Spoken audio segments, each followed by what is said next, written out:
We will begin. This is the Jackson County Planning Commission on Thursday, the 10th of,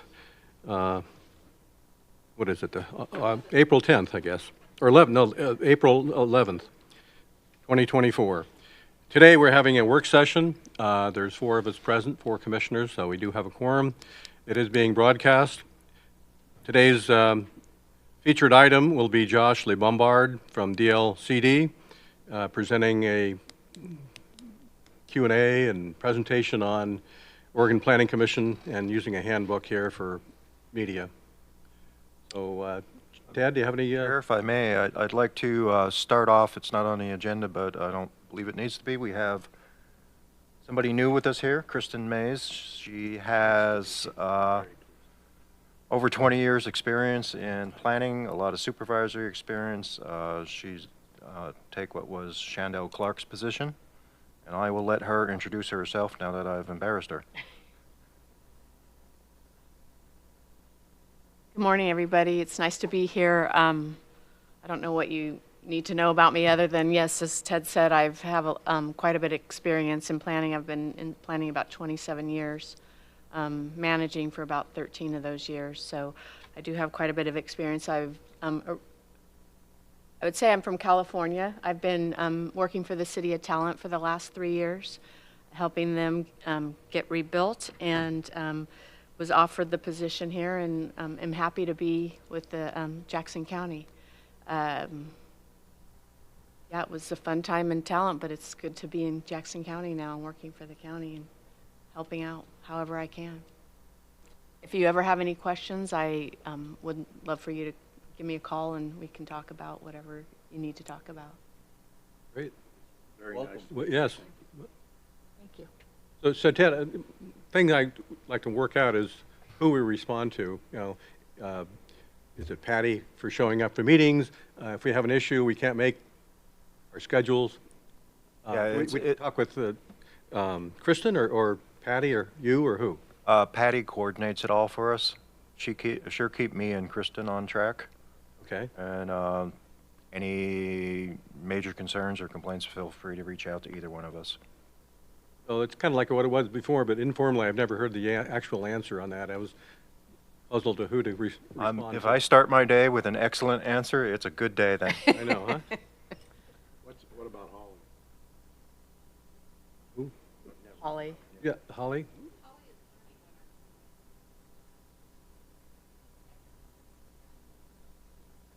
That won't be for another 10 years or so. Yeah. But for the time being, it's you.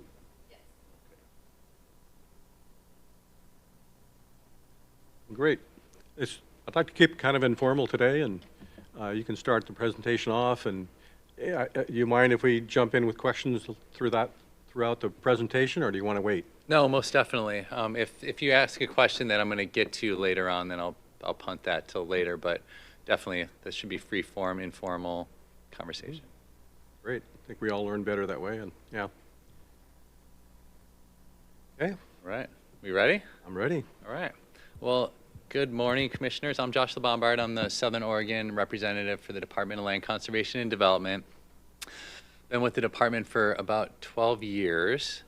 Before that, I worked for Jackson County for about 4 years, and before that, I did some time in California, working in Northern California, Central California, and then before that, I did some work in Rhode Island and then Wisconsin, where I grew up. So I've got 23-ish, 24 years of land use experience now. Been doing this for a while, and like I said, about half of that's been at the state level. So I've worked at the local level, township level, the county level. I've worked at the city level. I've done a little bit of private consulting, and been with the state for a bit. So a little bit of experience kind of from around the country and different levels of government. You're in Salem now? No. So I'm the Southern Oregon rep, so I'm based out of Medford. My office is in Medford. I live in Jackson County. I have to go to Salem sometimes, but as few times as possible. So no, I'm your local rep. So I didn't point this out, but I cover Jackson, Josephine, and Douglas counties and all the cities within. So I'm the contact, the kind of the liaison between the local government jurisdictions and Salem in our state program. So I did a lot of work with Kristen in Talent. I do quite a bit of work with Jackson County, answering questions. And I'll get into a little bit more about the other types of things that we do as a department. So there's a lot of words on this page, but what it's really supposed to signify is that we've had a statewide land use planning program for over 50 years now. Last year was the 50th anniversary of the statewide planning program. It came into effect with Senate Bill 100, which you've probably heard of before. And it was really championed by Governor Tom McCall at the time, who was a progressive Republican. And I only say that because you don't hear those terms very often anymore, so at least put together. So Tom McCall was a real champion of land use. And as you can see here, he really felt very strongly about trying to minimize kind of urban sprawl, sagebrush subdivisions, coastal condominium. Those are the kind of things that he was hearing from his constituents on. And then on the other side, there was a large sector of the farm economy and forest economy that was coming out and saying, all this sprawl that's happening is making our job more difficult and eating up our farmland. So 1973, with quite a bit of help from a few senators, it was a pretty successful push in initiation of the statewide planning program. So that bill created the Land Conservation and Development Commission.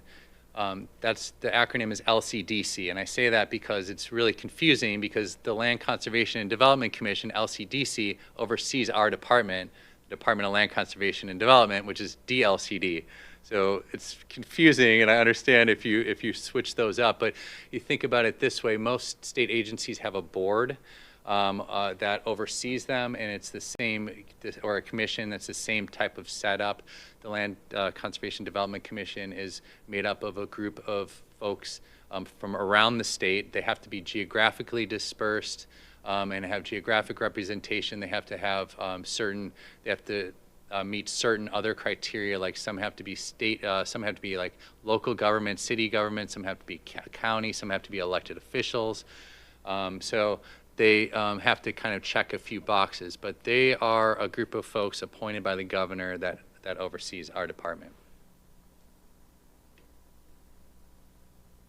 So Senate Bill 100, in addition to creating our department, created or established new statewide planning goals, or directed DLCD and LCDC to create statewide planning goals and guidelines. So to do that in 1974, questionnaires were sent out to about 100,000 voters, and LCDC hosted about 100 workshops around the state, and 10,000 people participated directly in that process. I just say that because I think it's often overlooked the amount of work and public involvement that went into the initial establishment of the statewide planning goals.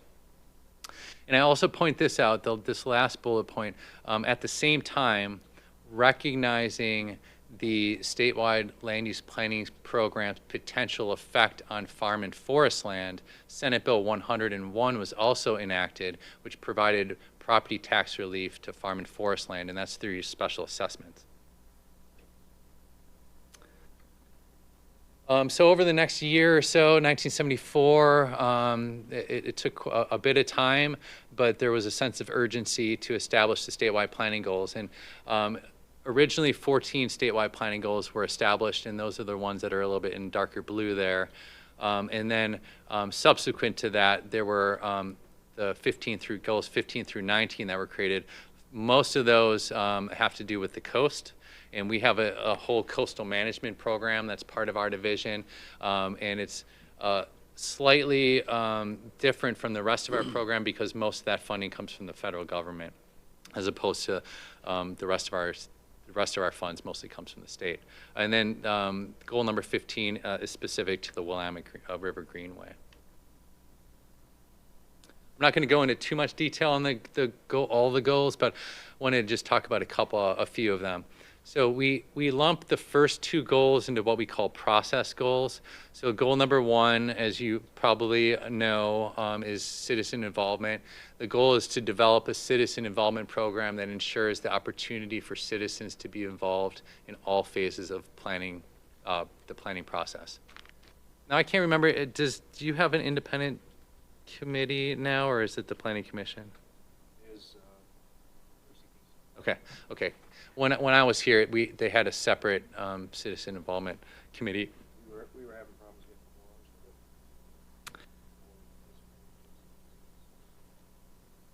getting Good. I mean, it's difficult to have kind of a standalone citizen involvement committee.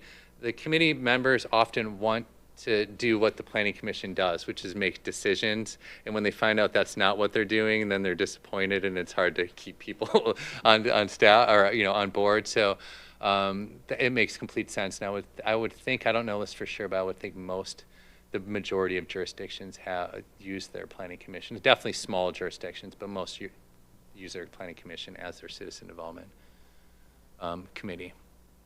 So goal number two is really kind of the land use process goal, and really it provides kind of the policy framework and basis for decisions that are made, and it assures or attempts to assure that decisions are based on an adequate factual base, and your actions rely on that adequate factual base for your findings and key conclusions in your decisions.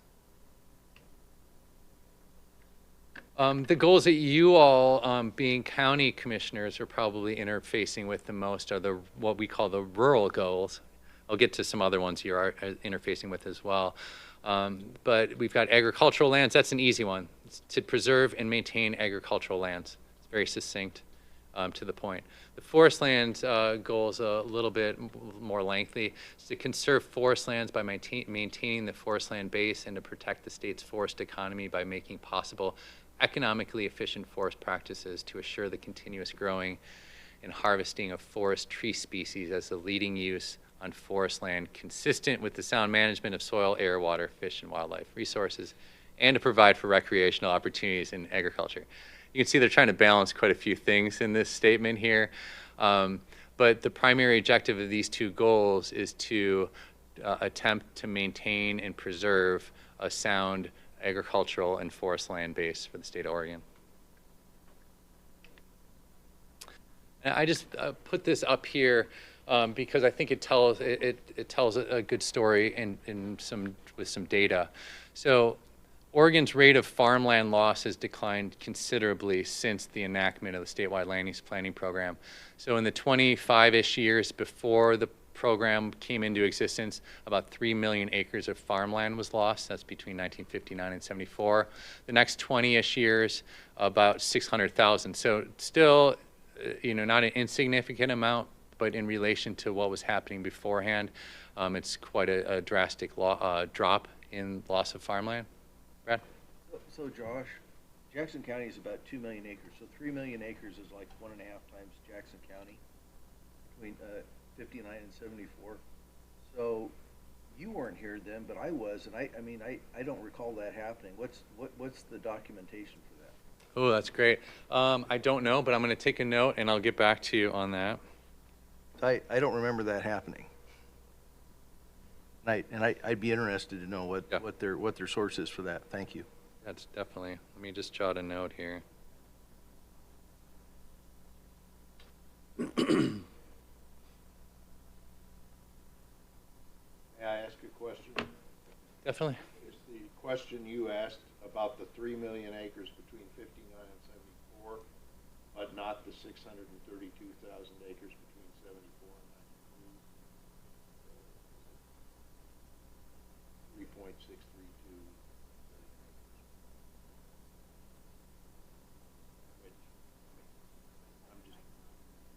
Yeah. So Dick, your question is what's the nature of my question is just on that one metric that cited the 3 million acres. I'm not asking about the 632. I'm just asking, where do they get the documentation that says we lost 3 million acres of farmland between 59 and 74? Okay, but we're taking as a given that we've lost 632,000 acres between 74 and 92? Yeah, well, I mean, that would be interesting to know where that came from, but 632 is a lot less than 3 million. So 3 million, like I say, that's Jackson County times 1.5. That's pretty good chunk of real estate.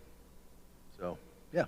And it may not be all land that was actually lost to conversion. It may have been farming practices changing, but I'll get back to you on that. We produce a farm and forest report for our commission every year, and I think that the data's in there, and I'll talk to our farm and forest specialist and get back to you on that. Yeah, I mean, it's, when you get studies, like in your case, this is information that's been given to you, and you believe the information to be accurate and correct.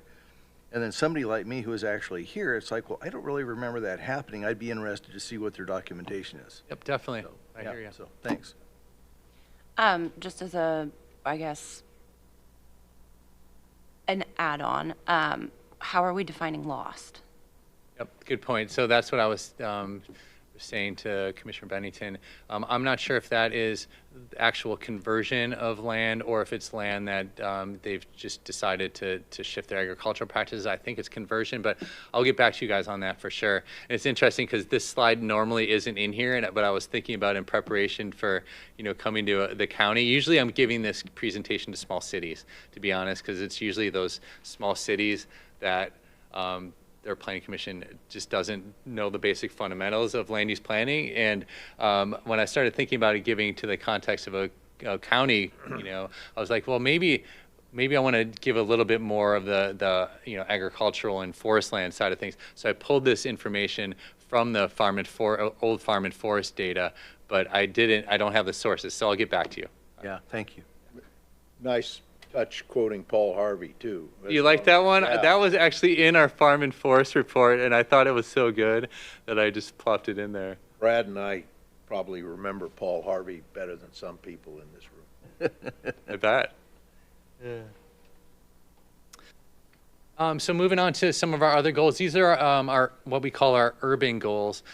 You all at the county probably don't interface too much with many of these. Definitely, I think you interface with Goal 11 in public facilities. Often you'll have requests for exceptions to be able to hook up to sewer service. That's often where you're coming into play there. Sometimes with urbanization.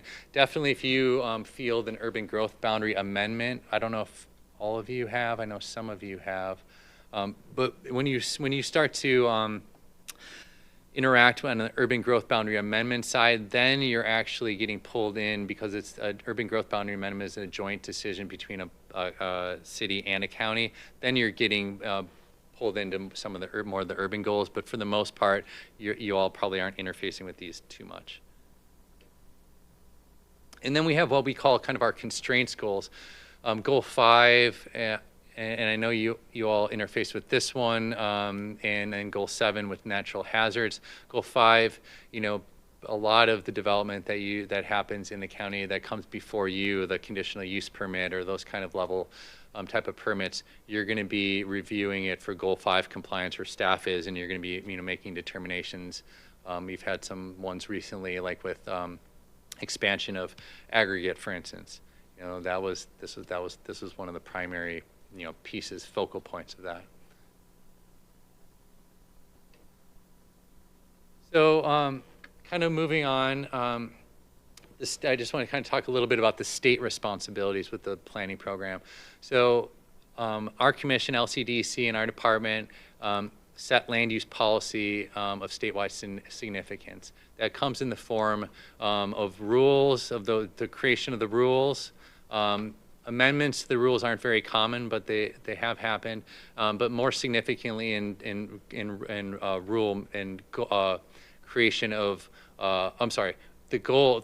amendment to the goals aren't done very often, but rules are created and amended much more often. So we do quite a bit of rulemaking in our department. A lot lately, a lot more than we ever have had done in the past. We've done lately because of a lot of the legislation that's come out in regards to housing. So we're doing rulemaking. We also help enforce goals, rules, statutes. We do review certain local government plan and zone amendments. So when the county or when cities are making changes to their zoning codes, for instance, or their comprehensive plan document, those are things that require notice to our department. So we review those, and often our comments, if we have any comments, are done at a staff-to-staff level. If there are things that either can't be resolved or warrant us coming and making the case to the Planning Commission or City Council or Board of Commissioners, we do that, but we try to keep that to a minimum. And then we do, well, I didn't allude to this, we do make decision-making on periodic review proposals. So like a urban growth boundary amendment, an urban growth boundary amendment needs to be a joint decision between a county and a city, but then that goes to the state for final approval. We don't have a lot of those things anymore. It's really urban growth boundary amendments, or if a jurisdiction elects to enter into what we call periodic review, and that doesn't happen very often, and we don't need to get into that unless you want to. And then the other part that's been a growing part of our department is providing technical assistance and grant funding. We have always been available at the state to answer questions and be resources for local jurisdictions to contact, usually at like higher level things or complicated things, putting fires out, those kind of things. But in the last couple biennia, we've had a substantial influx of money, mostly to fund housing-related planning work, and we've had a lot more grant funding for technical assistance going out for housing work. So that usually what that means is we're giving money either directly to a city to do work in-house, or we're giving money to a city to hire a consultant, or we're hiring a consultant directly to provide services to a jurisdiction. Are there any jurisdictions in Jackson County that are subject to periodic review?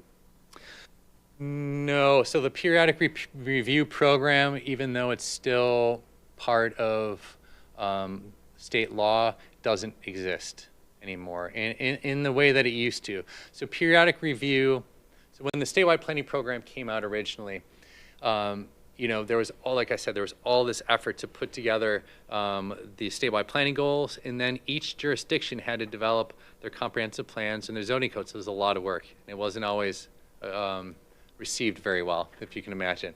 So, but all that work went into it. The idea was that every so often, this is called periodic review, every so often each jurisdiction would get a knock on their door from the state to say, hey, let's give a look at your comprehensive plan and your zoning code and see if we need to bring that up to date. The idea is we would have funding to be able to give to the local jurisdictions to be able to make that work, so it wasn't an unfunded mandate. Quite a long time ago, the legislature pulled the funding for that program, and as such, we haven't operated it as we used to. We have a voluntary periodic review program because essentially if a jurisdiction enters into periodic review, it bumps up on the list of priority for funding from our department. So there have been a few jurisdictions, especially as of late, that have entered into voluntary periodic review to do some work because it helps ensure them that they're going to get some grant funding from our department. But nobody here in Jackson? No one in Jackson County, no.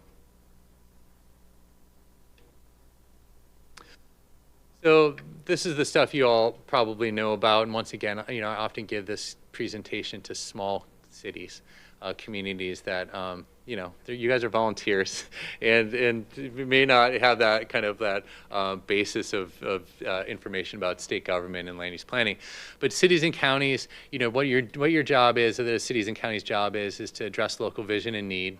That's often in the form of developing and amending the comprehensive plan and zoning codes. Local responsibility is also to enforce codes and ordinances, and where you interface mostly is in the part of making land use decisions. Once again, this is kind of just like a little bit of a framework of the structure of land use planning in Oregon. So you've got the statewide planning goals up there in the top right, and then you've got Oregon revised statutes. So the legislature creates statute. So the legislature, as you can imagine, land use is a hot topic every legislative session, and things change every single legislative session. I don't remember, at least in the 12 years I've been with the state, I don't remember a legislative session happen without some change taking place or some new rule created or some new statute created at the legislature. So the legislature creates statute, and like I said, the Land Conservation and Development Commission creates rules. So those rules often are to provide specificity to statute. So the legislature doesn't always create a statute that is implementable. So they create kind of a framework, or in a statute they provide direction to do certain things, and then it's our department and our commission are tasked with creating rules to implement that statute. So we provide that specificity that the statute doesn't always provide. We also do other rulemaking based on other things that happen in the state government structure. So how that plays in is that when the local jurisdictions take a look at their comprehensive plans, or when those comprehensive plans were initially enacted, they need to be consistent with Oregon revised statute and administrative rule. And then the local ordinances, your zoning code, needs to be in compliance with your comprehensive plan. And that's what you base your local decisions off of. So Josh, quite often we talk about LUBA, another acronym out there. How does that fit into this organization? Who are they responsible to? That's a great question. So LUBA is kind of a sidebar to all of this. So LUBA, as you guys know, it's the Land Use Board of Appeals. So it's a separate judicial, body that hears just land use matters. So before LUBA, appeals would go up the normal food chain when it comes to the judicial system. And you can imagine, because land use is so complicated, that you need to have folks that are specialized in land use. So LUBA was created basically to hear land use decisions, recognizing that there's a complexity to them that warrants that kind of special focus. So the decisions that are made at the local level, if appealed, go to LUBA. If something is appealed at our level, it goes a different way. But so basically the way I would say it is there's kind of an arrow maybe to LUBA and an arrow back from LUBA, because what will happen is if a local decision is appealed, it'll go to LUBA. Well, but then it could also be appealed up the chain too. So it gets complicated quick. But there's basically, like, if you point to the judicial arm over here, the local decisions can be appealed there, and then they're either going to be remanded, reversed, or affirmed, right? So it's separate to this structure here, if that makes sense. Oh, sorry, go ahead. They're Department of Justice or something from the state, or who? Oh, that's a good manages question. that? I should know that. I don't know the answer to that. I believe it's an appellate department of DLCD, or quasi-judicial. I don't think it's under DOJ. It's not under DLCD. I know that. Hey, Google. Yeah, I'm not Googling right now, but I'm going to take a note. Now we'll get back to you. Well, it feeds into the Court of Appeals. If you don't like what LUBA did, you go to the Oregon Court of Appeals. But So if a LUBA decision is appealed, it goes to the Court of Appeals. You're correct. Yeah, so it goes up that. But the question is, like, who funds and who oversees LUBA, and I don't know the answer to that offhand. But I will get back to you. So while you're discussing LUBA, Senate Bill 1537 just passed, Governor signed it. I was told that in that bill there are some more definitive sideboards for LUBA appeals, because historically the threshold for an appeal is so low that, I mean, you could literally get a certified letter from somebody that lives in New York that says, I don't like the decision that got approved, and I'm appealing it to LUBA. And it would go through, and it would put the whole project on hold until that appeal was heard. So is there, to the best of your knowledge, are there going to be a little bit more stringent standards applied to appeals? Because appeals, there's a situation just a few years ago when Costco was building their new store. A gentleman, it was the original appeal came to the city of Central Point. He appealed to the planning commission, appealed to the city council, appealed to LUBA, appealed to the Court of Appeals. He backed that project up 2 years and had almost zero economic consequences to himself. Has there been some reform in LUBA appeals, as far as you know?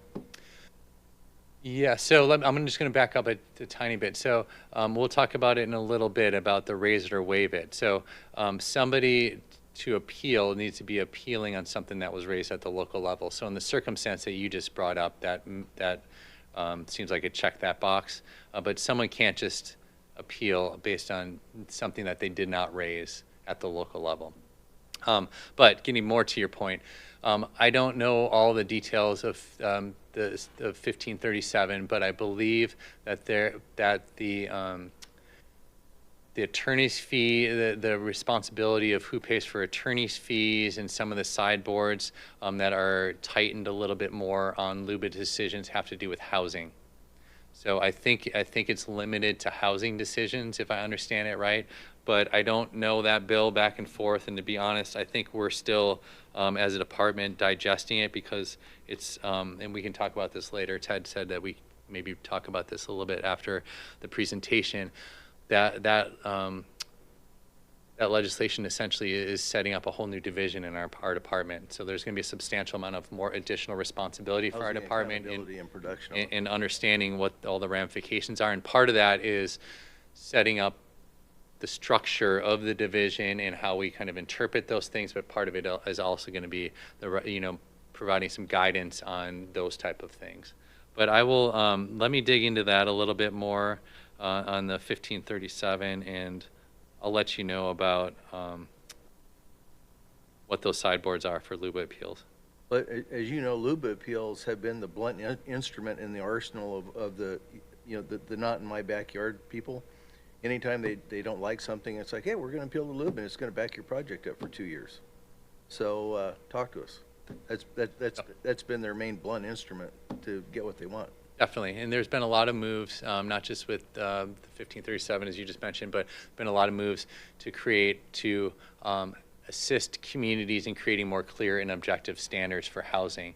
So the focus has really been on housing development at the legislature the last few biennia, but from a legislative standpoint, there's been a lot more tightening of both on the city level and at the state level of trying to make things more certain for the development community, for property owners to be able to develop housing in urban growth boundaries.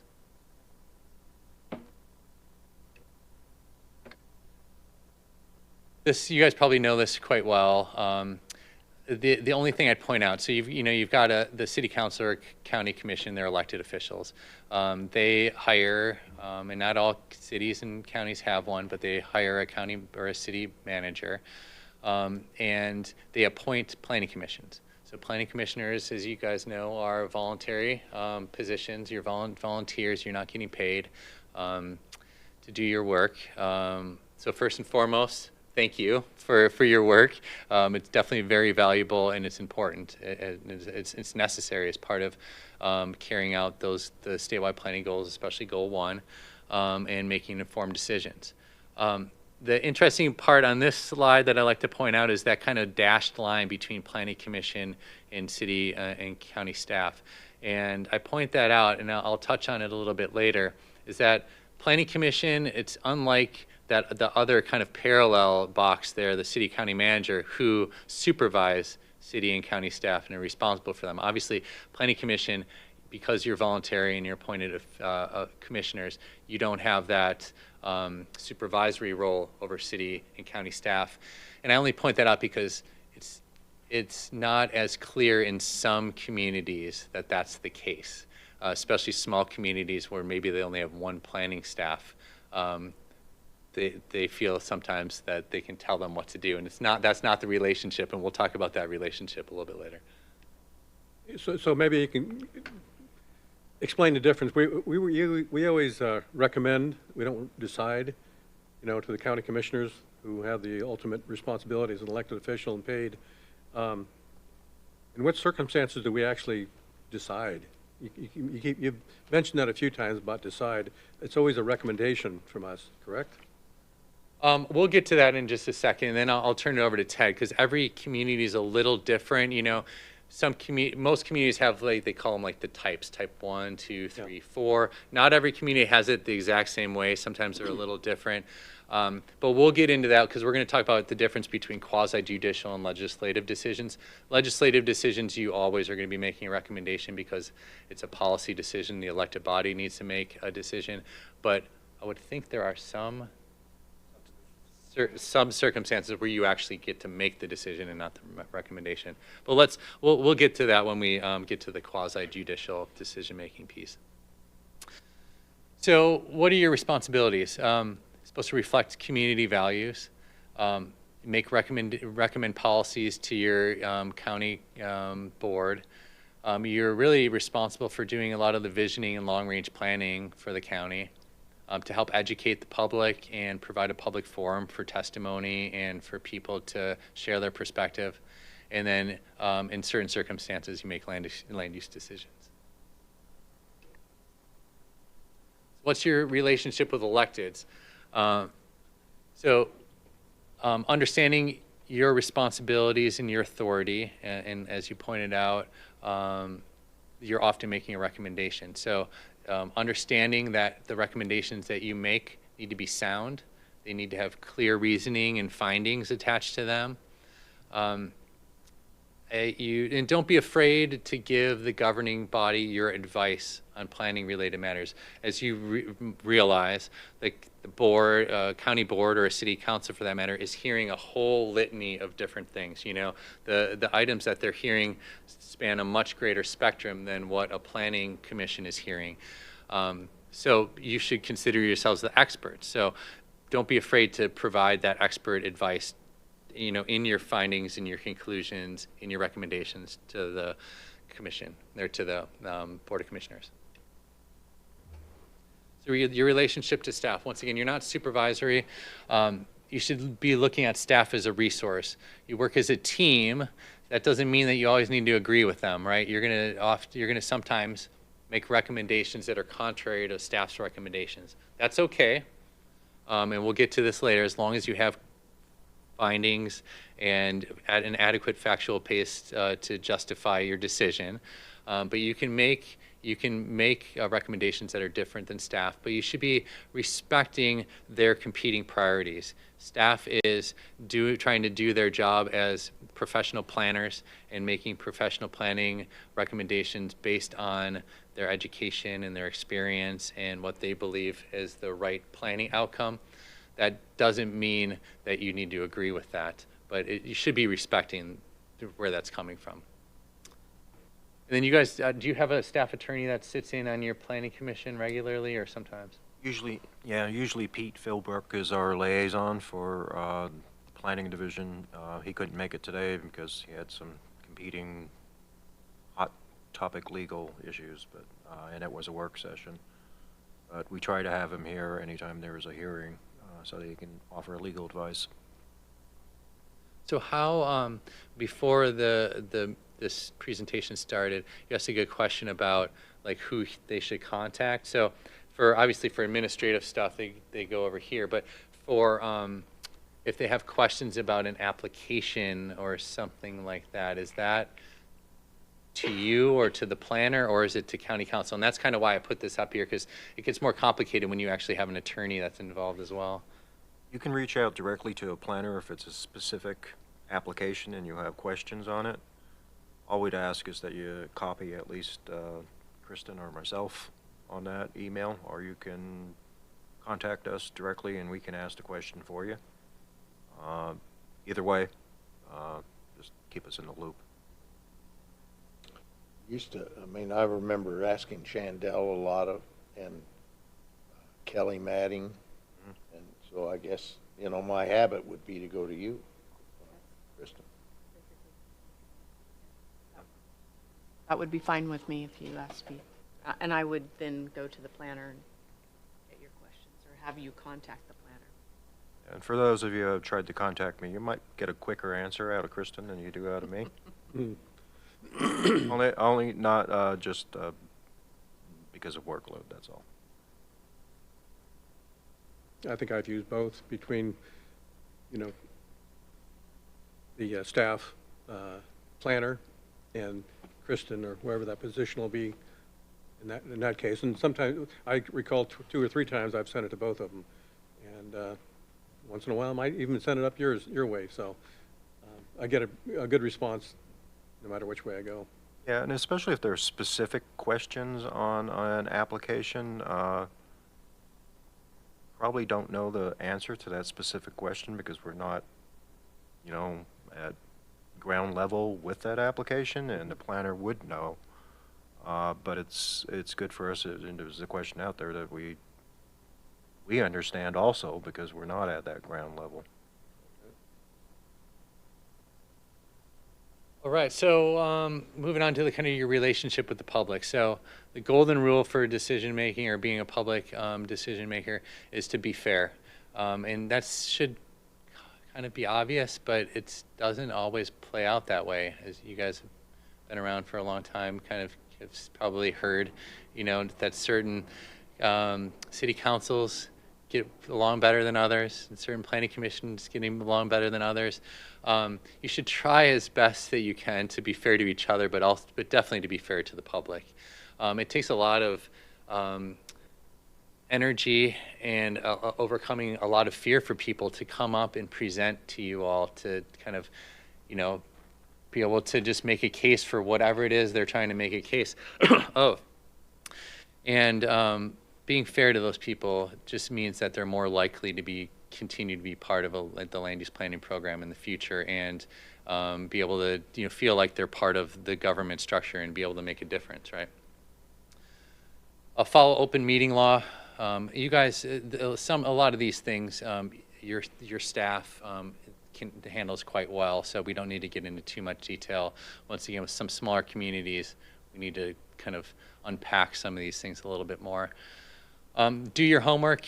Once again, I think you guys probably are good, but it's definitely obvious to staff and to the public when an item comes up and it's obvious that nobody has read their staff report and the material. So do your homework if you can, if you have time.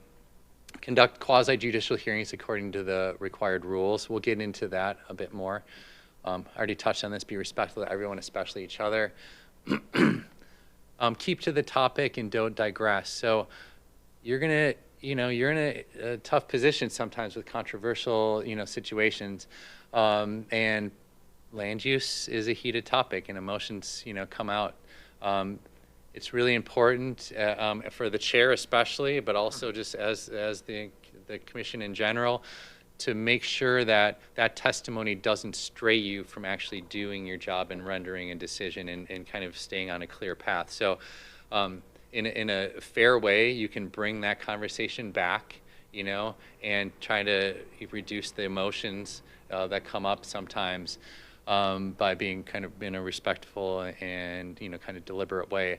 But it is kind of a balance between being thorough and being efficient. Right, so we don't have all the time in the day to sit here and to hear testimony. That's why we put limits often on testimony, so people are succinct and don't carry on. The same with the hearing in general, right? You want to render an efficient decision, but you also want to hear all of the public input necessary to be able to render that decision. So that comes into play when you have a really controversial topic and you've got, you know, packed audience here, and people are coming up and saying the same thing over and over. It's okay for you to say, if you, are just want to repeat what somebody else has said, you can just say that quickly. You don't need to have them do the whole spiel every time, and that's okay to do that. You're not taking someone's voice away. That's when you're just trying to be a little bit more efficient about a hearing. Getting a little bit more into the stressful situations, it comes up on certain topics, right? So you can often adjourn the meeting, so you can hit the timeout button. That depends on kind of the timelines involved, and your staff will be able to let you know what the timelines are involved, and we'll get to that in a couple slides from now. But you can possibly adjourn a meeting if you need to. You just need to, like, this is too much, we need to just hit the pause button and continue that meeting to another date.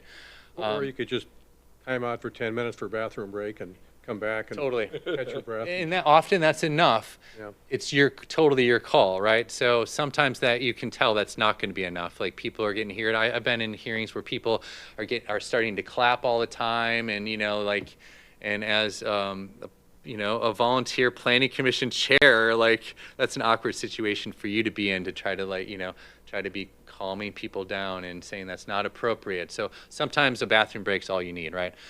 You could also just reconvene online, which could be awkward, but you could stop the in-person meeting and reconvene online because you are streaming your meetings anyway. So that's a possibility. That's rescheduling the meeting, though. I think you could, that's a good question of whether that would constitute You'd have to. a How do you- rescheduling. Because people that are here in the audience, I guess, if they don't have a device, then You they're gotta going run to home be. to the computer real So quick. yeah, in that case, you're probably going to need to, continue it to another date as well, but only do it in online instead of in person.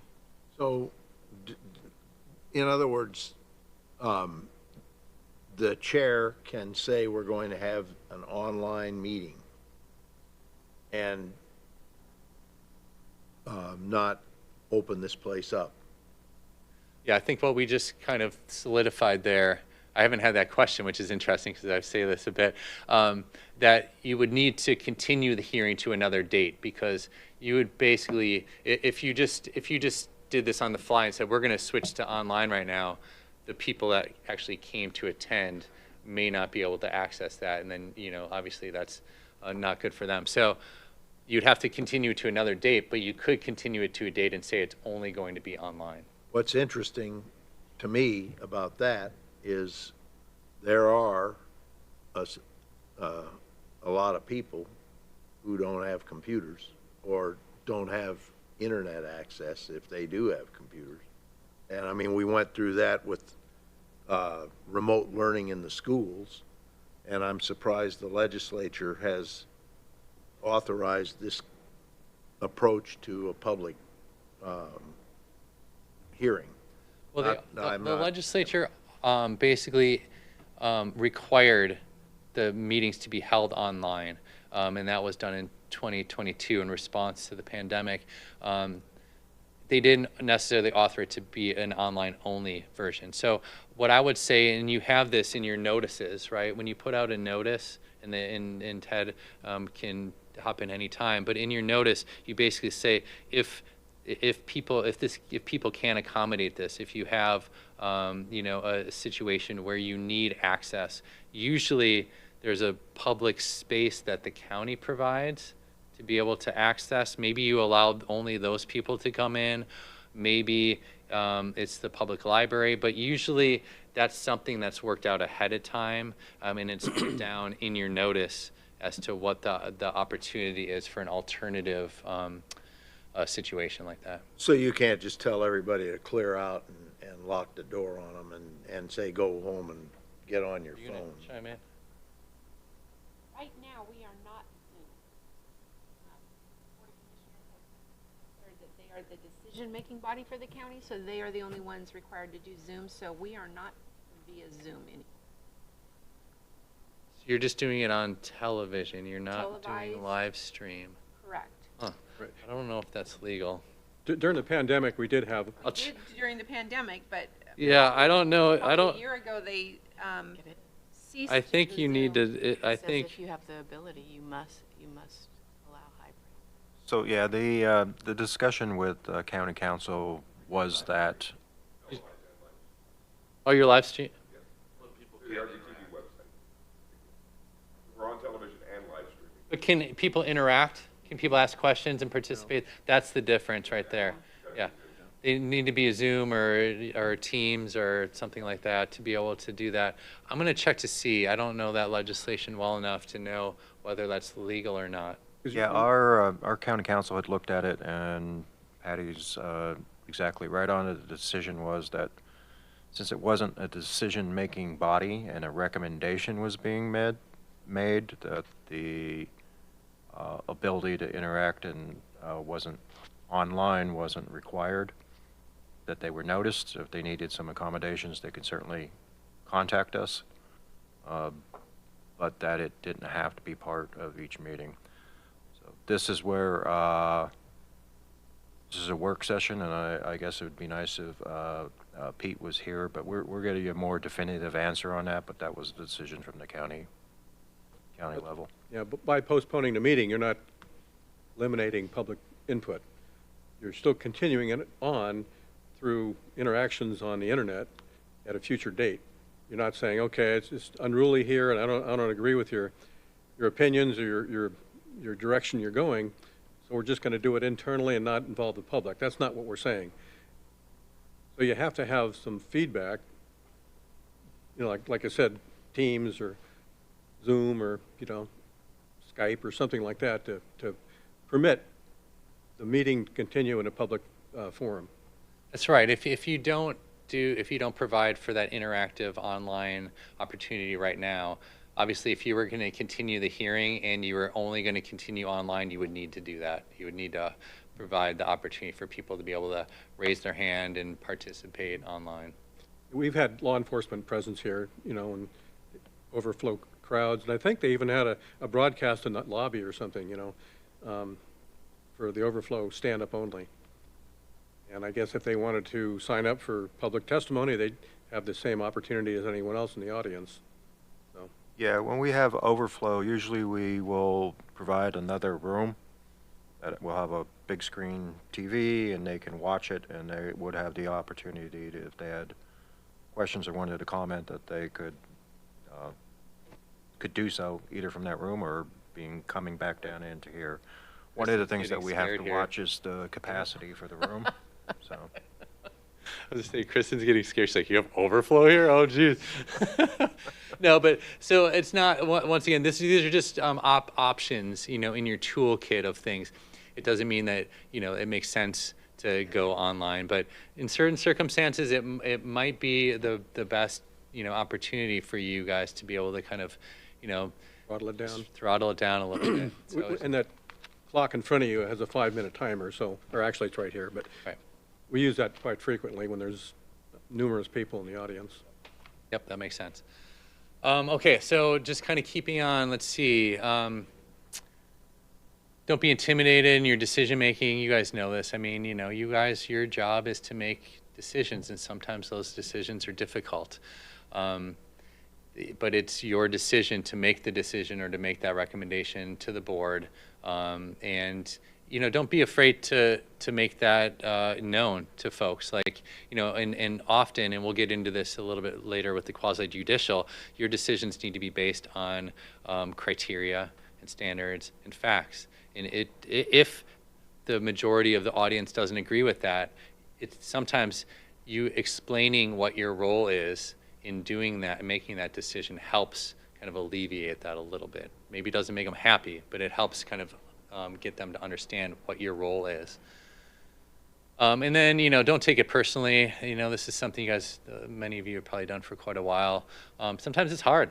And sometimes, you know, and as the chair or vice chair, your job is if that anger or that frustration is directed to individuals and there's finger pointing or there's name calling, it's your job to you know, to throttle that back, to dial that down, because that's when things can get ugly, is when it starts becoming personal.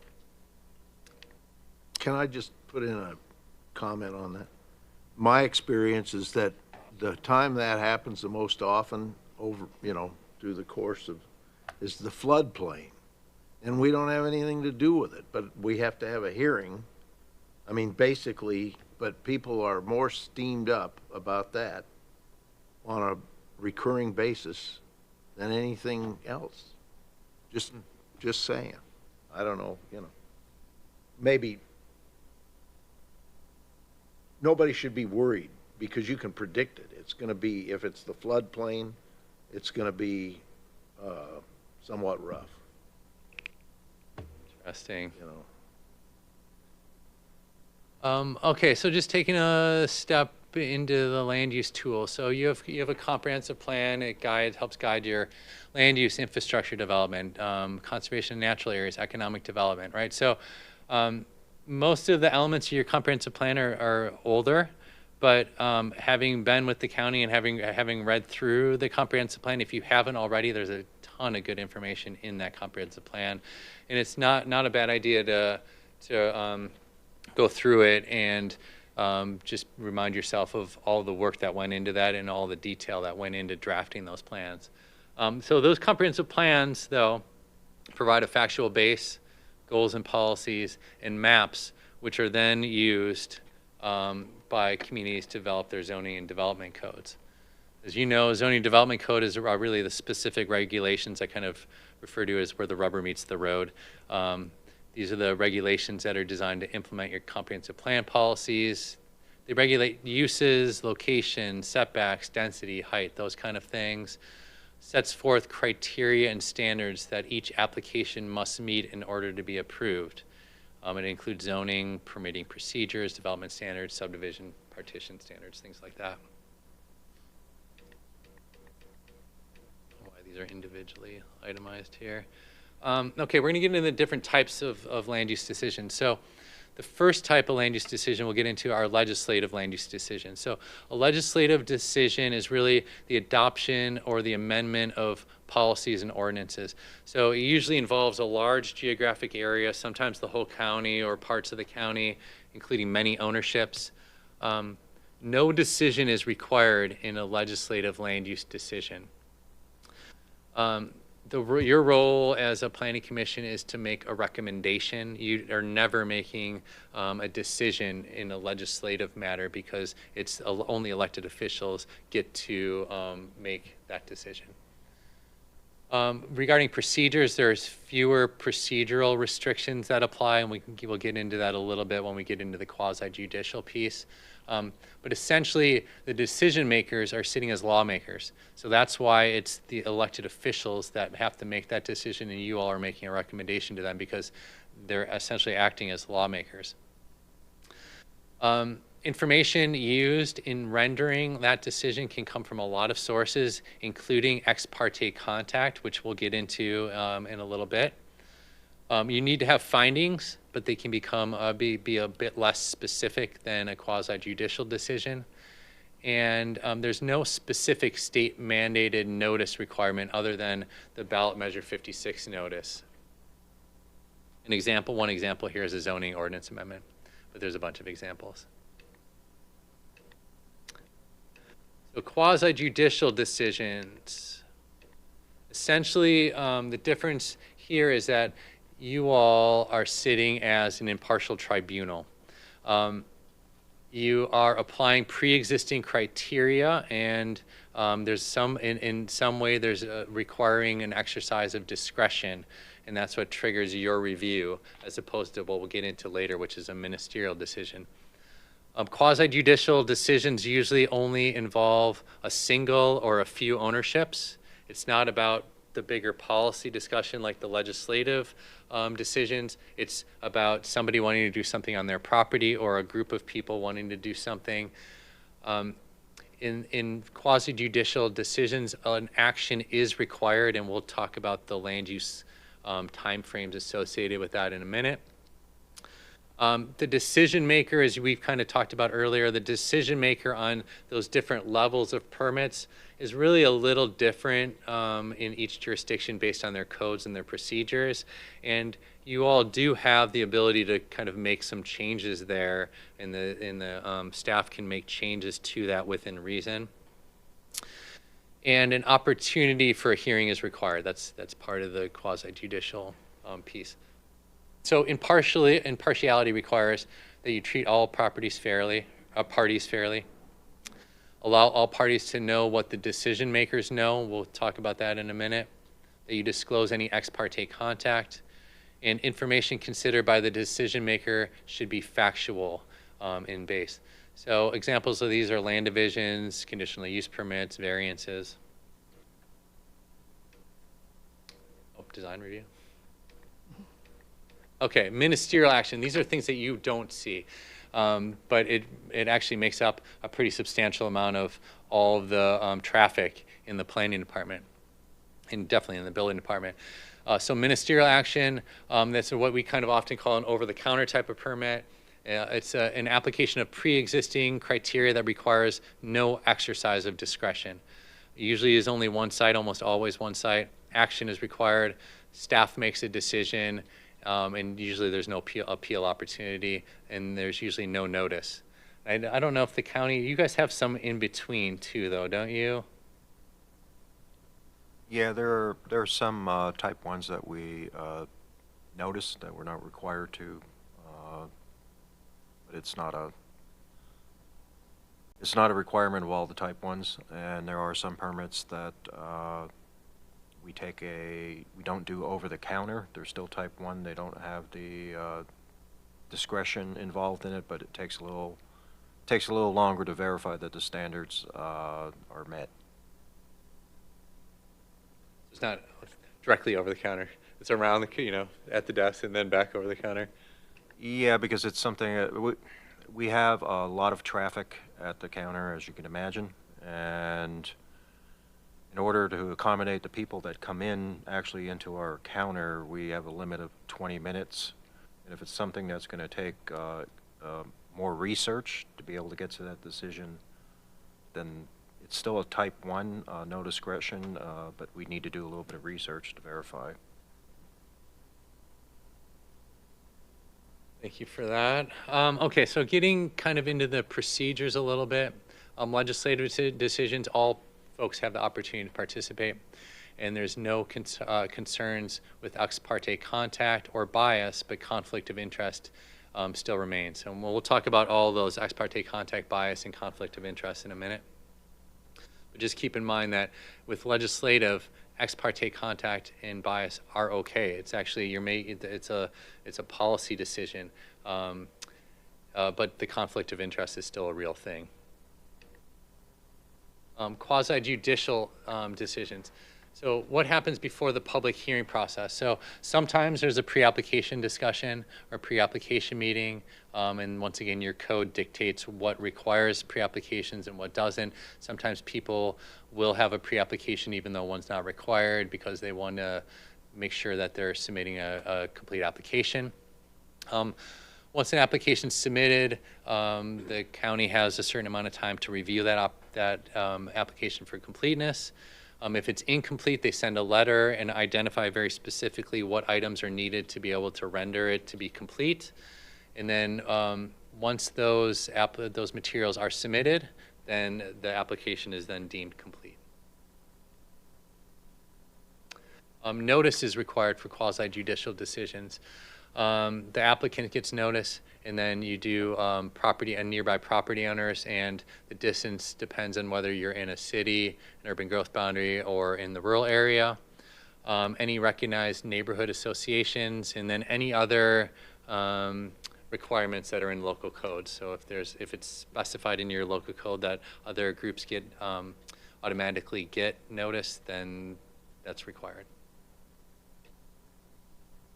There's a lot going on here, but you guys might not see the notices all that often, so I think sometimes it's helpful. So the notice that goes out to the property owners and the applicant has to explain the nature of the application, list applicable criteria, talk about where it is, the date, time, location of the hearing. It speaks to the raise it or waive it clause, which we'll talk about in a little bit. It has to be mailed 20 days before a hearing.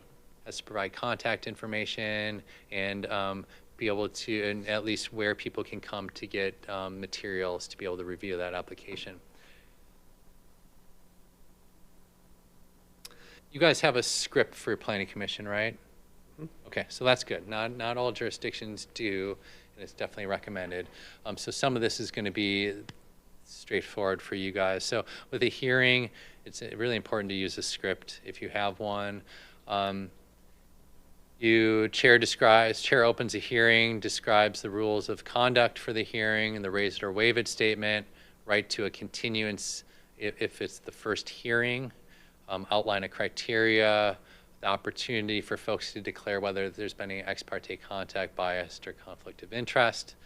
They usually turn it over to staff for a staff report, including findings and recommendations. And then there's testimony. So that usually it goes to the applicant first, so the applicant provides testimony, and then you open it up to others. Some jurisdictions like to segregate the people that are for a project and people that are against a project. I don't particularly like that, but it's up to you all as to which approach you want to take. Often it's just how people sign up on the sheet. That seems like that's probably the fairest way to go. But once again, it's up to you guys.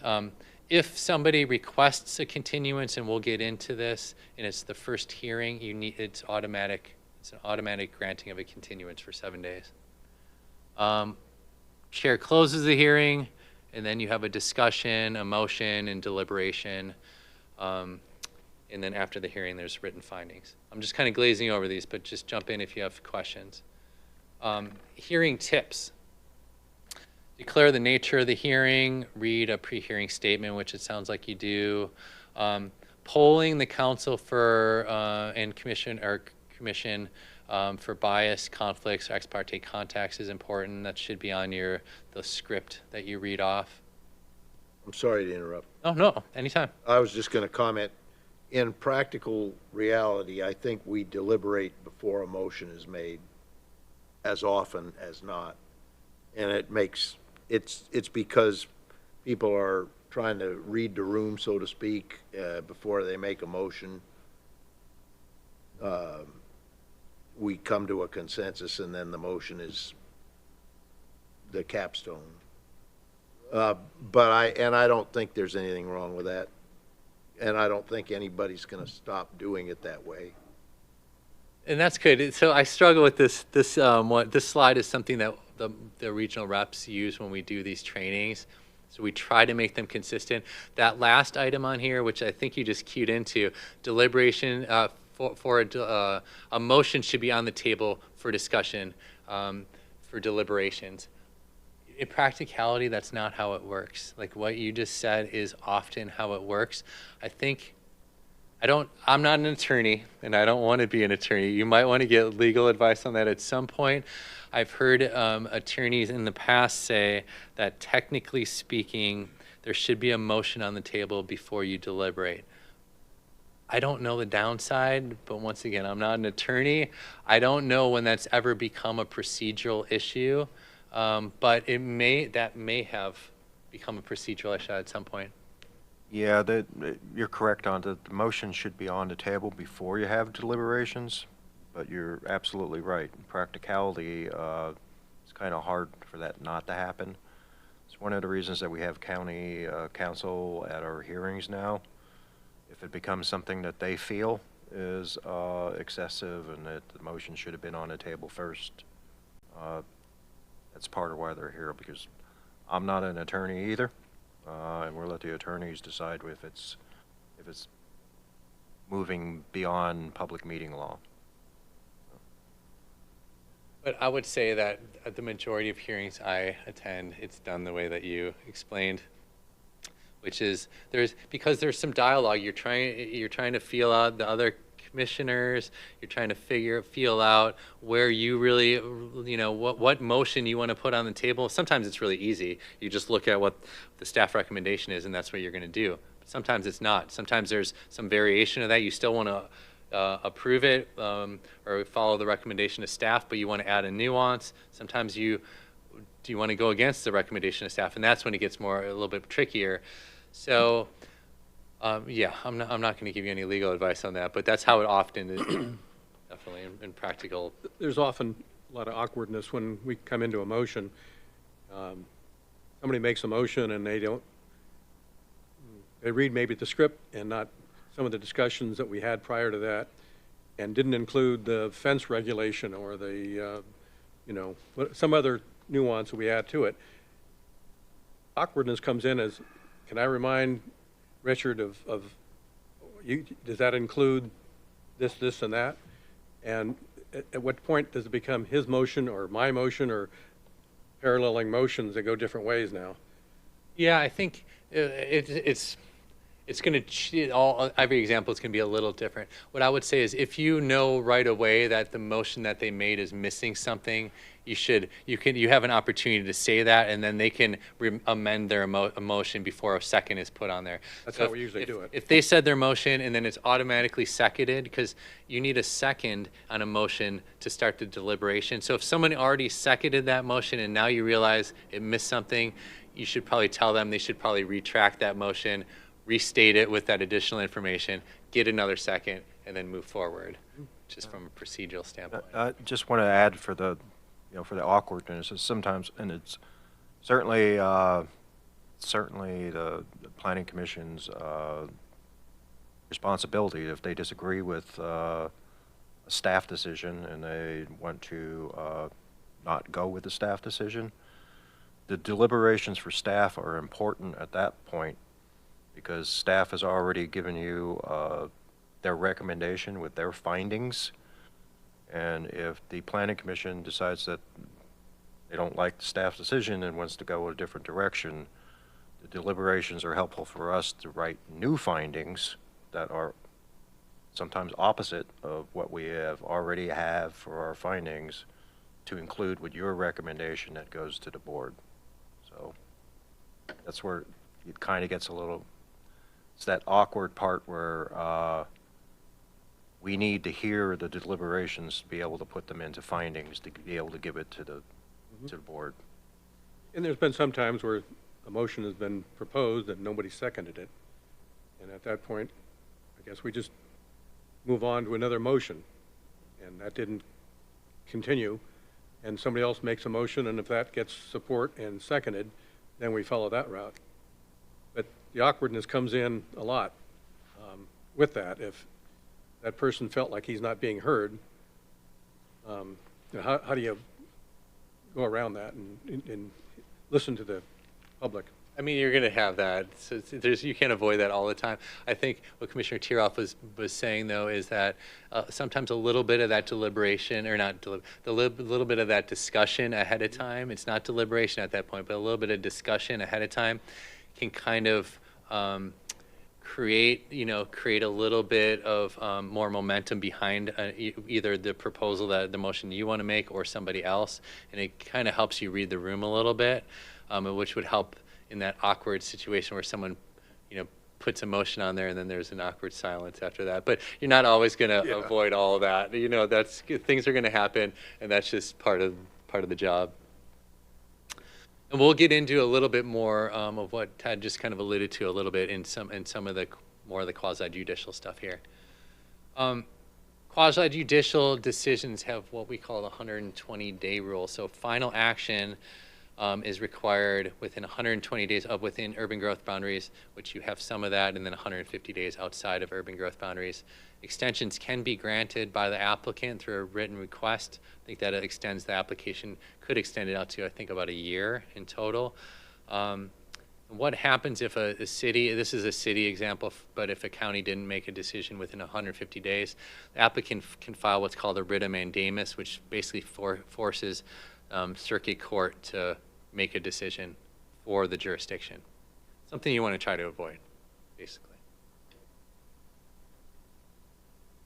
So your findings, your findings, and often it's staff creating these findings, so you're reviewing the findings that staff's created.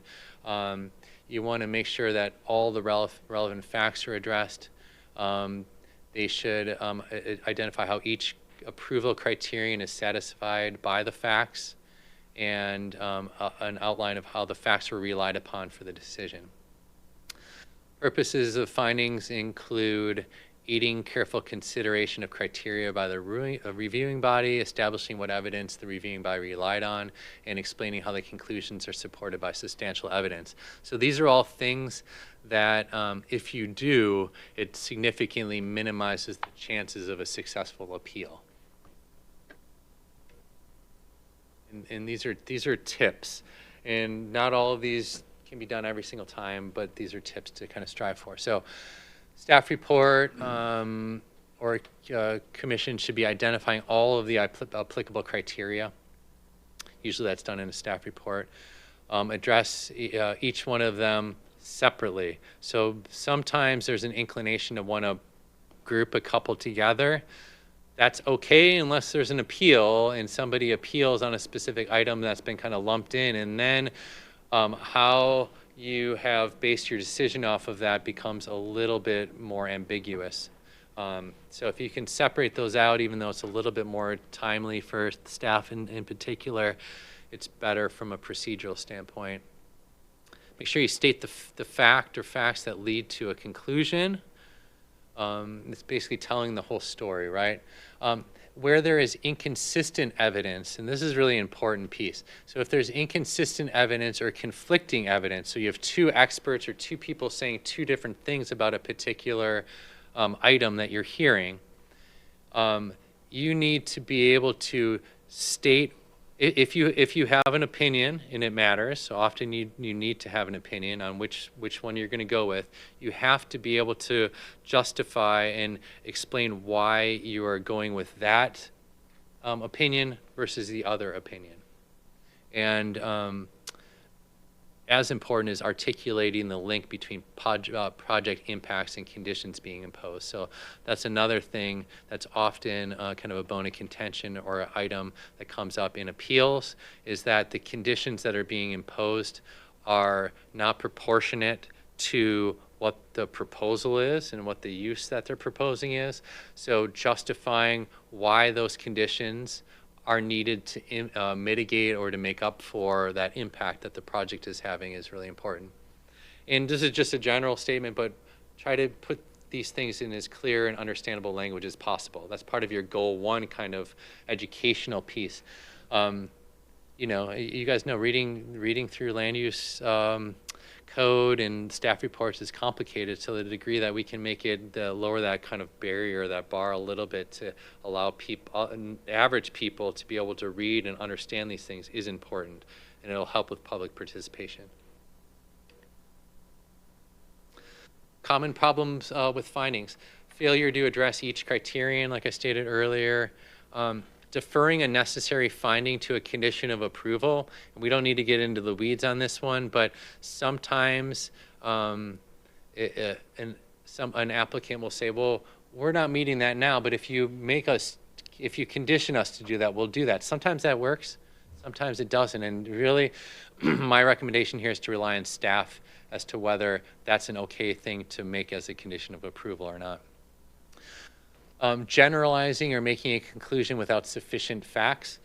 So once again, especially in the case where there's competing facts or differing facts, it's really important to be very specific about why you're choosing a certain one and the conclusion that you're reaching based on that information. And then a failure to establish a causal relationship between facts and conclusions. So basically not telling the story in a way where an average person will be able to make sense of it. So burden of proof. The burden of proof is the applicant's responsibility. So it's the applicant's responsibility that all applicable criteria must be met. They must submit a complete application with substantial evidence showing compliance with each criterion. And the applicant must respond to all issues raised by opponents by pointing to evidence in the record or bringing forward more evidence. Applicants should not rely on the staff presentation alone to meet that burden. Sometimes the staff presentation does do that, but they can't rely on that. If an applicant provides new information at a hearing, and we'll talk about this a little bit more, the public must be given a chance to rebut that information because it's new information. And then this last one is really important, that a city or county cannot use matters not part of the approval criteria to make a judgment on the application. So with the quasi-judicial decision we're talking about here, you need to be basing your decision-making off of established approval criteria that are in your code, that the staff will be bringing forward in their staff report in your development code. Back to, does the 120-day and the 150-day rule, do those rules apply to legislative as well as They do not. They Nope. do not. Nope. Because in a legislative decision, a body does not need to make a decision.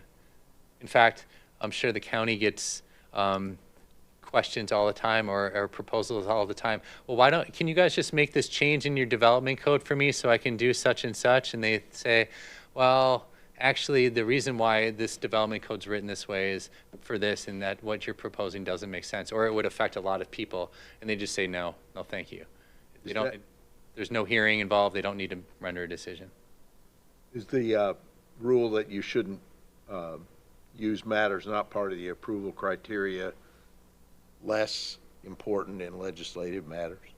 It is, yeah. So often there aren't going to be specific approval criteria in your zoning code. Your zoning code is really set up to deal with those more day-to-day things. You know, you get a subdivision application and it walks you through what you're supposed to be looking at and the criteria you're supposed to be weighing in that decision. Often with legislative matters, it's things that are higher level. Does the county want to allow psilocybin centers in certain areas in the county, or whatever it is? Things that well, that was a bad example because the state had an opinion on that one, but certain circumstances where you have the ability to do certain things, but you've chosen not to, or vice versa. So those things don't have the specific criteria in your code to rely on, and it's not as important. The decision that you make on a legislative decision can be more of a policy decision. Well, not to get too much in the weeds, but for example, we've had applications for putting solar panels on farmland, and which some people think takes farmland out of production. Others people think it's great, and some people just don't like solar panels because the government funds, with tax credits and stuff, funds them, and people don't like that, period. They don't like solar panels. And that has nothing to do with what anybody said at a hearing.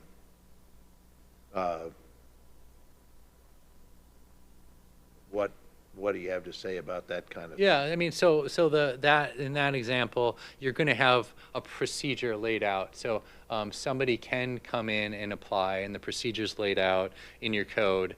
So someone can come in and apply for putting solar panels on farmland, and there's certain acreage sizes that, thresholds and certain things. They can go through exception processes to get there. But so that's not a legislative decision. It's going to be a quasi-judicial decision, because they're not asking for you to change. If they were asking you to change your code to allow for, we want to be able to do solar, and we want the acreage allowance on high-value farmland to be increased from what it is to allow our solar project to pencil out on high-value farmland, well, that would be a legislative decision. It's a bad example because state law would prohibit that anyway, but it would be a legislative decision if they were asking you to change your code. But if they're sitting within the parameters of what they can apply for, then it's a quasi-judicial decision, and your decision needs to be based on your approval criteria, not whether somebody has a philosophical disagreement with solar panels. That makes sense? Yeah, I guess 5G is the same type of thing. Right. Yeah, you have a procedure for that. They're not asking you to change your code. I mean, sometimes, though, those things will change, like rulemaking will happen. We're initiating some solar rulemaking for Eastern Oregon right now, which may change the solar thresholds for Eastern Oregon and Central Oregon. So if that changes, then jurisdictions will need to make a decision. It's not mandatory. It won't be mandatory. Decisions will have the opportunity to be able to decide whether they want to amend their code to change it to be to change the standards or not. That's going to be a legislative decision. Yeah, I think we've gone through all this stuff here. So the continuance piece, a continuance, like I said earlier, is mandatory. A 7-day continuance is mandatory if it's requested on the first hearing. Subsequent hearings, if you've already requested a continuance, you don't need to. But if somebody requests a continuance at the first hearing, it's mandatory to give them 7 days. As part of that, you want to consider your 120 or 150-day rule. If you're going to be bumping up against that threshold, then often it'll be a matter of asking the applicant as to whether they want to extend that to accommodate that extension. It's usually in the best interest of the applicant to allow that to happen. You want to be clear if you continue a hearing, obviously where you're going to pick up the hearing, and then creating a date and time certain. And then one scenario which we often like to point out, if you're through with you feel like you've heard all the testimony that you want to hear in the matter, but there's still the applicant or somebody says, we have some new information based on what we heard today. We have some new information we want to submit. This scenario, the 777 rule, is a scenario that's often used. So basically, you provide 7 days for anyone to submit additional information, including the applicant. You allow 7 days for anybody to rebut that new information that was submitted, only that new information. And then you allow 7 days for the final arguments for the applicant. So it's only for the applicant to submit their final argument. So the applicant is always given the last opportunity to rebut the information. So this is a scenario, and this is something that, Kristen or Ted here are going to be able to advise you on if it is something like that. Like you all have had, an entire day of testimony, and you think you've heard it all, but there's going to be some new information submitted. So you don't want to necessarily continue the hearing and keep it open and hear more oral testimony later. You only want to keep it open to written. This is a good opportunity to do that. So this is the raise it or waive it statement. So this has to do with land use matters. Something that I mentioned to Commissioner Bennington earlier is that so for somebody to raise an item at LUBA, it needs to have been raised at the local proceedings. It doesn't need to have been raised orally. It could have been raised in writing. But somebody needs to raise an item to be able to bring it before LUBA. And it happens often. You'll see that somebody will raise an item or raise a number of items and then appeal it to LUBA, and then they'll try to raise more items. And LUBA will say, no, the matters we're going to hear are limited to these things right here. And then you also have people that appeal it that haven't raised it locally, and then they say, oh, I was out of town when the hearing happened and I didn't, blah, blah, blah. LUBA's going to say thanks, but no thanks on something like that. We've had the instance of somebody bringing up the issue, and it was an appealable issue, and somebody else appealed it based on that, and they were riding on the coattails of that one person's issue brought up to LUBA. Is that in? I think that's admissible. I'm not an attorney, but I'm pretty sure that that's admissible from a legal standpoint. As long as somebody in the audience brought up the setback or whatever the issue might be, somebody else could appeal it and use that as the angle of appeal. That's right. Okay. There was a lot of debate on a couple planning actions.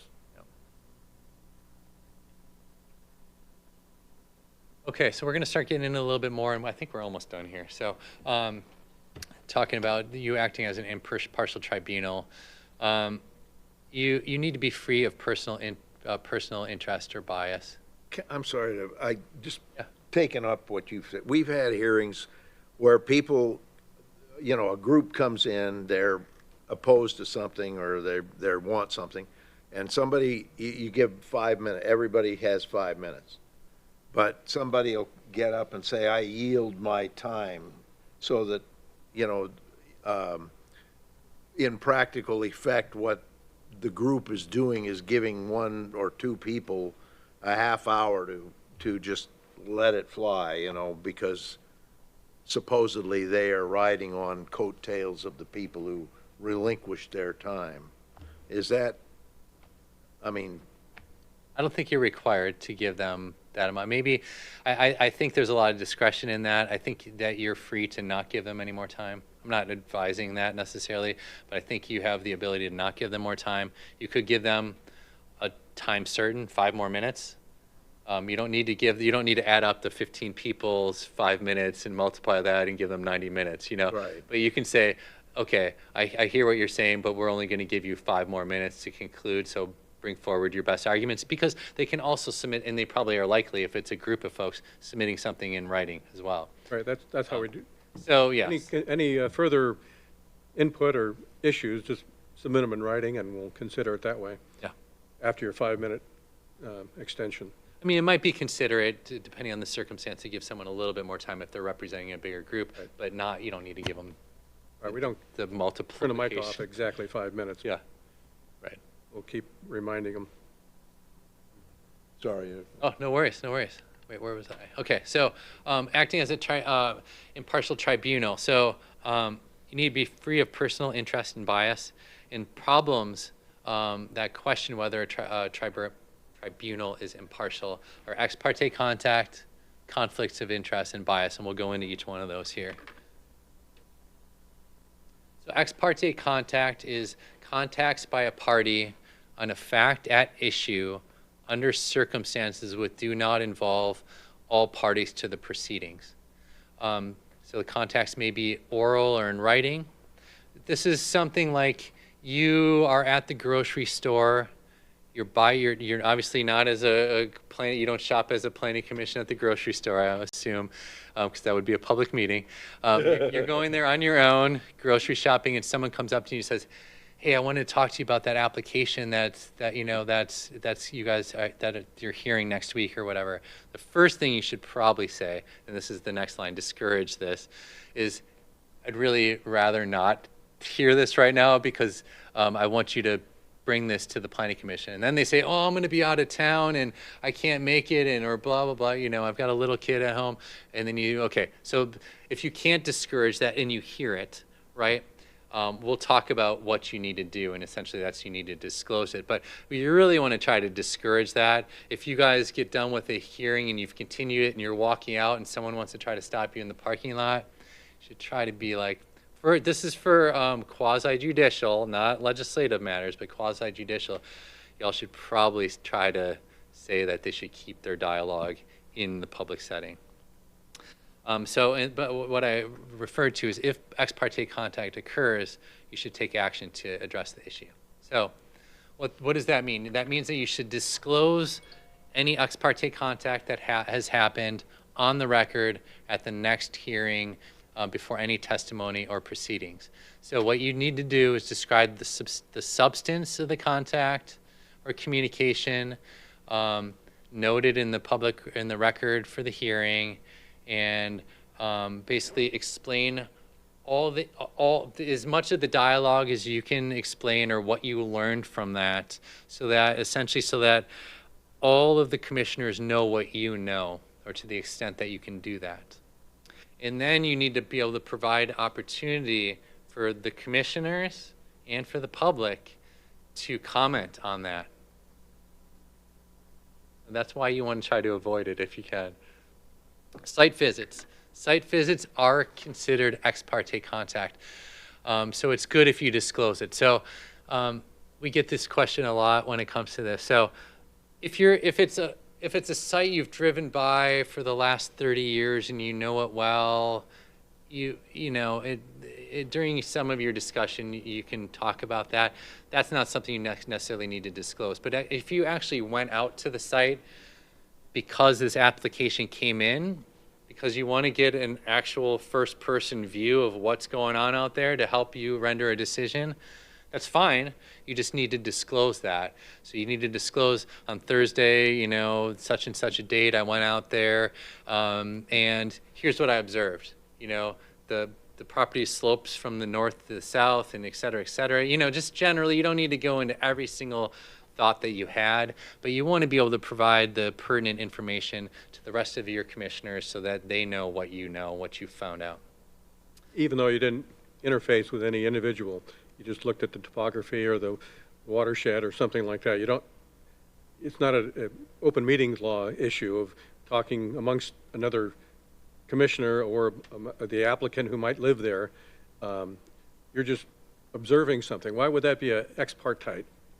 Yeah, no, it's a great question. It's because you are learning things that maybe the other commissioners don't know about. So the ex parte contact, I look at it kind of going both ways. You're needing to disclose the information, which is a little awkward, but what it's doing is it's requiring you or forcing you to explain what you learned on the site. So if you go out there and you go out there and you say, this looks like any other piece of farmland, it was flat, they're haying the property, that's it, and you say that, then that's all you need to do. But if you say, you know what I noticed is there's actually a wetland on the southeast portion of the property that's not shown here. There was a ton of, migratory birds on there. I'm wanting to know whether we actually checked the wetland inventory properly. I mean, I'm making these things up, but those are the things that would be really helpful for not only the planning commission to know, but for staff to know too, right? So I always assumed it would be a person-to-person communication, but yeah, so that's why we have this on here, because technically it is, and we've had situations where planning commissions meet on site. So then it's compounded because that's actually a public meeting still. when I was in the City of Ashland Planning Yeah. Commission, we did that frequently. Yeah. We'll get in a bus or a van. Cities do that. It gets complicated quick because then you need to allow the opportunity and accommodation for other people to come with you Yeah. to be able to do that because it's a public forum. So it's not necessarily discouraged, but you need to be thoughtful about that. In the county, it's a little different because you have so much more land. In a city, like I was in Gold Hill a couple weeks back, and they're like, oh yeah, one meeting, we just paused the meeting and walked 2 blocks over to look at this variance for a fence because it was literally 2 blocks away. And you're like, yeah, it's going to be hard to not do that because they want to see what the fence looks like. But technically, like they should have probably continued the hearing. But anyway, so those kind of things happen. Really, the point of this is you should just disclose it. It should be like, I went to the site, here's what I learned, and that's it. Okay, so now we're going to get into conflict of interest. So there's 2 different types. There's potential and then there's actual conflict of interest. So potential conflict of interest is any decision by a person acting as a public official, so this is you all here, which could be to the private financial benefit or detriment of you, your relative, a member of your household, or a business with which your relative or a member of your household is associated. So this is a situation, and I don't really have a great example, but this is a situation where if something is approved or denied, it may have some kind of financial benefit or detriment to you, but it's not cut and dry, right? So in this kind of situation, you have to declare that, and it's good for you to declare it, but you may participate in the decision at hand. So it doesn't disqualify you, or you don't need to recuse yourself if you have a potential conflict of interest. So same thing as with the ex parte contact. If when the chair goes through it, the spiel in the beginning, and asks if there are any conflicts of interest, this would be the opportunity for you to divulge what you perceived to be a potential conflict of interest. You need to do it at every hearing on the matter. So if it's continued 5 times, you need to say it 5 times. If you don't realize that you have a potential conflict until the hearing's kind of already started, or this is the same with the actual conflict of interest, you didn't know that Joe was related to so-and-so who actually works with your wife at this business, and you didn't realize that until the hearing's going. At the first opportunity to make that disclosure, that's when you make that disclosure. Once again, you can take part in the hearing, but you should be concerned about appearance. Sometimes a perception of a conflict of interest is as bad as an actual conflict of interest. So if you have a situation that's kind of on the fence and you don't know if it's an actual or potential conflict of interest, and you have enough remaining members of your planning commission to constitute a quorum, our advice would be to recuse yourself anyway, even though it's maybe not an actual conflict. Ed, did you want to say something? Oh, sorry. I saw you click that. I didn't know if you're turning it on or off. Okay. So actual conflict of interest is the exact same thing as potential, but the decision would be to the private financial benefit of you, a relative, a member of your household, a business with which you, your relative, member of your household is associated. So this is a real thing. So this is, if something is approved, it's going to translate into either a positive or negative financial effect for you or one of these parties. So in this case, you must declare it, and you must not participate in the rest of the hearing.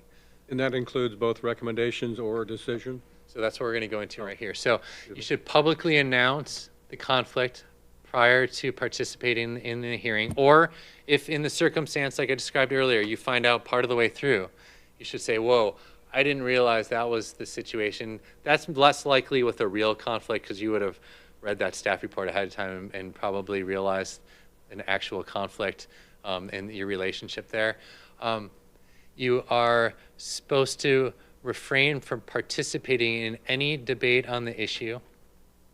You should make that declaration, and really you should leave the hearing room. That's really the recommendation, is you shouldn't even go and sit in the audience. You should leave the hearings room. And I have had it in the past where commissioners have asked, can I take my commissioner hat off and come in and put my citizen hat on and come and testify? The general recommendation is you shouldn't, unless it's required. That perception and that conflict is real, and it sometimes, even though it may feel okay to you to do that, it can taint the perception of the public in the responsibility that you have as a planning commissioner. So to the degree that we would recommend against that, we would. Whether that's legal or not, I would leave that up to your council. And if that happens, really with any of these kind of things, with the conflict of interest, I would advise you all to contact your staff ahead of time and just to have a chat with them. And I've had it where then their staff contacts me, or we talk to our legal team about kind of, well, we won't give legal advice, but we'll give recommendations. So that's the kind of situation that happens. Sometimes if you have a full quorum, a full contingent of planning commissioners, one person excusing himself, reclusing, it wouldn't make a difference. But if there's only 3 of us here and one of us all of a sudden has an enlightenment of that's a conflict of interest and they want to step away, there's no longer a quorum. We should do this presentation together because that's the next slide right here. This is a great take, team. Thank you. So if your position is necessary to make that quorum, then you are able, the exception essentially to this actual conflict of interest is you are eligible for a vote, but you do not participate in any of the discussion.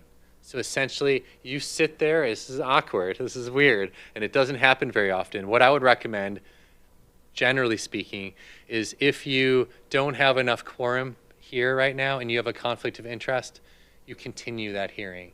And if you're running into that 120 or 150 day clock, you ask the applicant to extend that time period so that you're not put in that situation. Because if you have an actual conflict of interest, you can't participate in the discussion, you can vote on it and make that decision. But when it comes to an appeal, those types of items are really litigious. Those are really, you can probably imagine, those things are really what people try to grab onto in an appeal. And it may be that there was some bias and some conflict of interest that went into that decision making. So you want to try to avoid that to the extent possible. So the recommendation here really is, first, if you can continue the hearing and get some other people or have them zoom in from vacation at the next one or whatever, do that. When you say continue, that means not that day, but continue at a future date. Right. You're gonna have to postpone that hearing, continue it to a date certain, which is And hopefully there's more quorum at the next. There's another quorum. Yep. The minimum being 7 days. Right. Yeah. But yeah. That's interesting. I just, is there a regulation on that? Is that where you get that, if the official's vote is necessary to meet a minimum number of votes, the official can vote? Because I've seen the issue come up in other contexts, such as corporate boards and that kind of thing. And the advice is always, you can't make a decision. Yeah. So I don't know the short answer is I don't know where that comes from. I think it comes from statute. So I'll get that. I took a note and I'll get that for you. But yeah, but that's the awkward thing about it, right? Is if and this happens in small communities, like they just have planning commission vacancies. It's not that someone didn't show up, it's that they haven't been able to get enough people on their commission. So they operate, so they only have 3 acting commissioners and they need 3 people to vote. That's when this comes into play, really. It's like, oh, now someone needs to make a really awkward decision here. And it basically forces their hand to make it. If you have more people on your commission, do what you can to avoid it. And often it's that dialogue. Like if you know you have a conflict of interest, you call, Ted, or you say, hey, I've got a conflict here. And then he talks to Patty, and then Patty's on the horn to the other commissioners, say, hey, we really need you to come out, or we need to live stream this and offer Zoom because so-and-so's on vacation, but we need them here, and they can Zoom in. We need them here to be able to make that vote so that you can then step aside. Do what you can to avoid that. Yeah. Make sure we're clear, too. We keep using recommendations versus decisions. The commissioners make the decisions, we make recommendations. Does that matter? I mean, is it more important at the commissioners level to have a quorum than it is at the planning commission when we make recommendations? So, yes, a little bit. So, well, as I point out earlier, even in legislative decisions, an actual conflict of interest is still an important piece. So you can have ex parte. If you're doing making a legislative decision, you can be talking to someone at the grocery store. Like, you could actually be soliciting it. Hey, what do you think about, food carts in, downtown or whatever? Like, you can be gathering that information because you want to reflect what the community values are. But actual conflict of interest doesn't carry over that way. An actual conflict of interest is still a real thing, and it's appealable even in a legislative decision. So even if you are only making a recommendation to the commission, you want to avoid that having to make a recommendation if you have a real conflict of interest. It would be Makes sense. appealable at that point, I guess. I mean, it's not a decision, but that would go to the Board of Commissioners who would render that decision.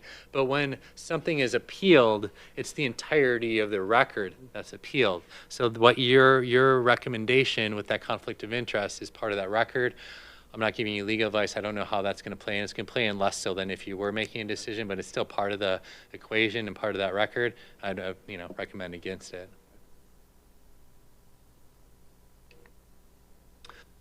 So personal bias. This is different. It's than conflict of interest. It's when one cannot render fair judgment in a matter because an acquaintance or a relationship with someone or something. Because of an acquaintance or relationship with someone or something in the land use case. So it differs from conflict of interest because there's no financial gain. But if you have a relationship with somebody, that's bias, or that could be potential bias. So bias is a little different than conflict of interest.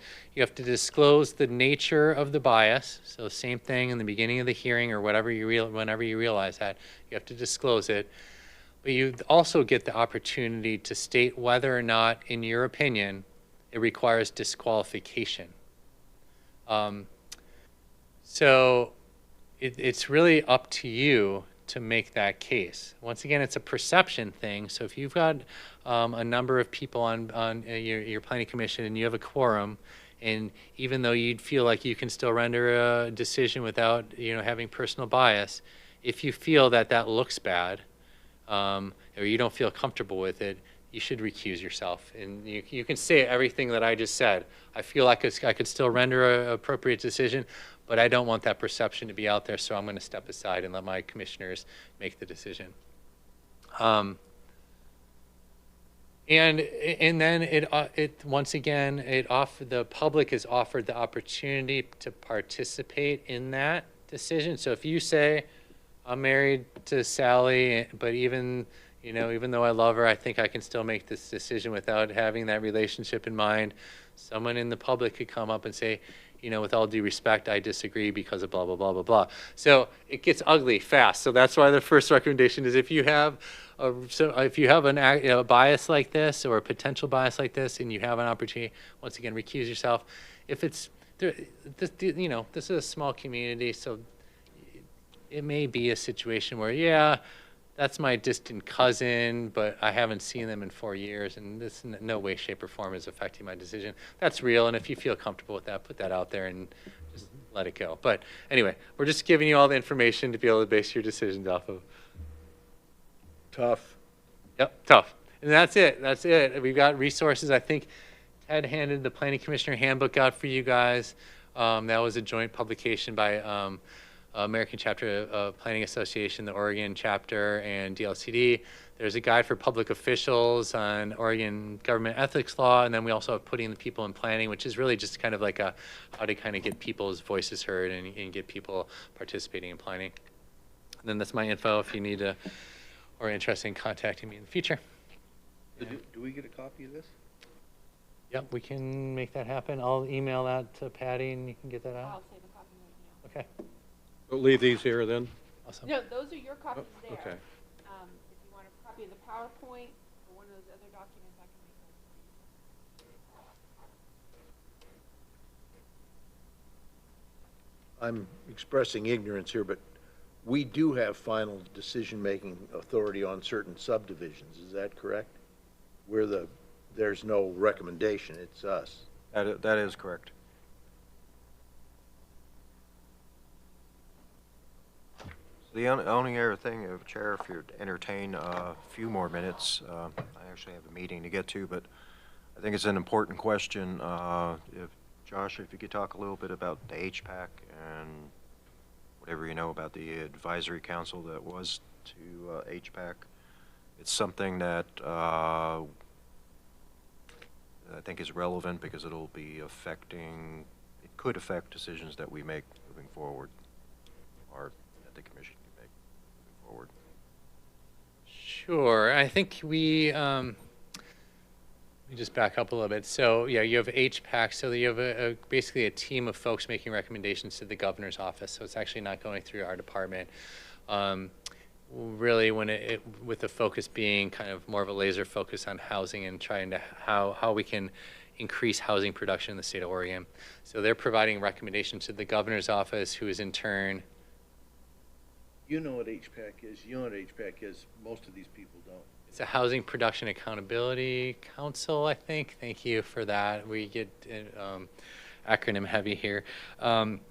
So it's a group of folks appointed by the governor who are making recommendations to the governor's office, not to our department or to our commission.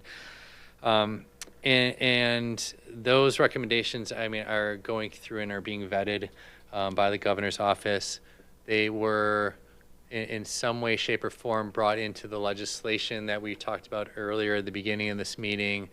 That is essentially, and I think this is what you were getting at, Ted, is essentially creating a new division in our department, which is called the Housing Production and Accountability Division, which is going to be an interesting transition for us because the Housing Production and Accountability Division is really going to be a division that helps communities, and I have to use my terms carefully here, helps communities get into compliance with state law, and also responds to complaints from the community, from developers, from property owners in relation to whether or not they feel that cities and communities regulations are hindering the production of housing, and in particular middle housing. So it's going to basically this the legislation that was put forward and adopted at the legislature this last session is creating a new division in our department, and I think 25-ish positions in our department. And we're not a big department, so that's a pretty significant increase in our department, and a bunch of grant funding to go along with that, with the idea that we will be able to continue to increase our technical and our grant assistance to communities to create more clear and objective standards for housing and to create more pathways for people to be building housing within urban growth boundaries. Did you have a question, Commissioner Tira? Not about, I have another I'll keep question about something. I'll keep it at that for now, unless you guys have a question. So this book is, what, almost 10 years old? It's been updated. It's current, it's state-of-the-art, I guess you're saying. Yeah, As I mean, much it's as you can old. say. It's old. I don't know if a whole lot's changed in public meeting law since then. We are looking to update the document.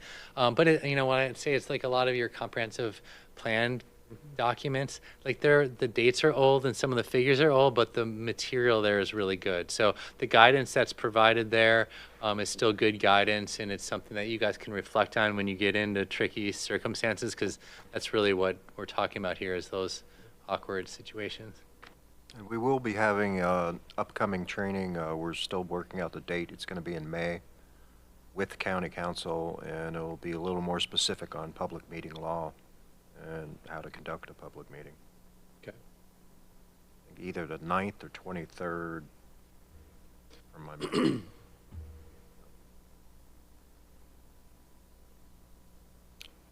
With that, Patty, Chair, if you didn't, no. Is the cannabis, committee still meeting?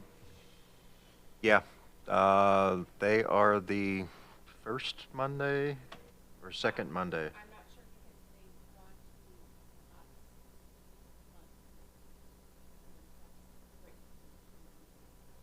Yeah, they've gone from monthly to kind of quarterly, depending on what the schedules are of the committee members.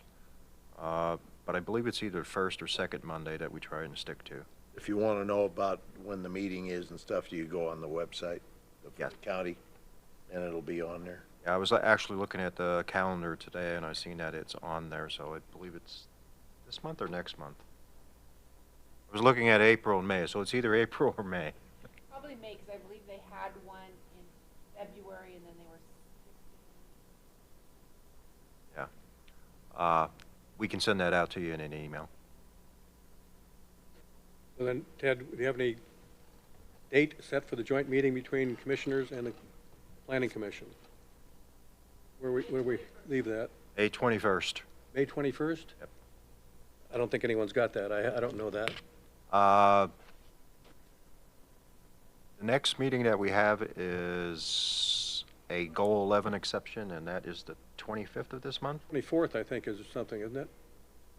Yeah, I'll stop throwing numbers out there. So I'm Yeah. good. I recall later this month. later this month, something about the sewer hookup for, Right, yeah, the Ramos Goal 11 is your, not next Thursday, the following Thursday, so 2 weeks.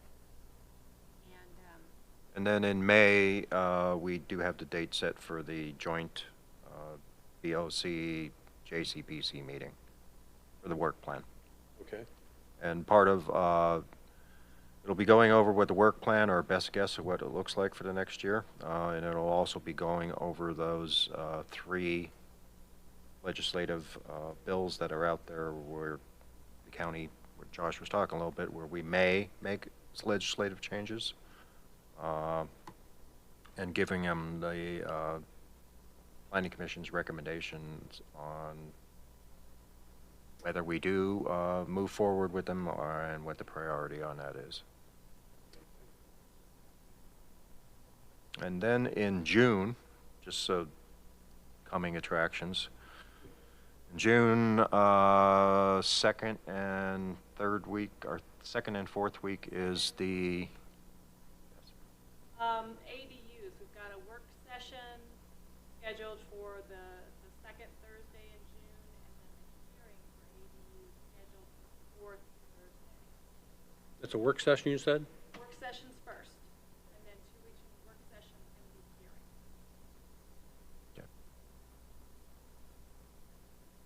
hearing. So you're going to have a full calendar this year. It looks that way.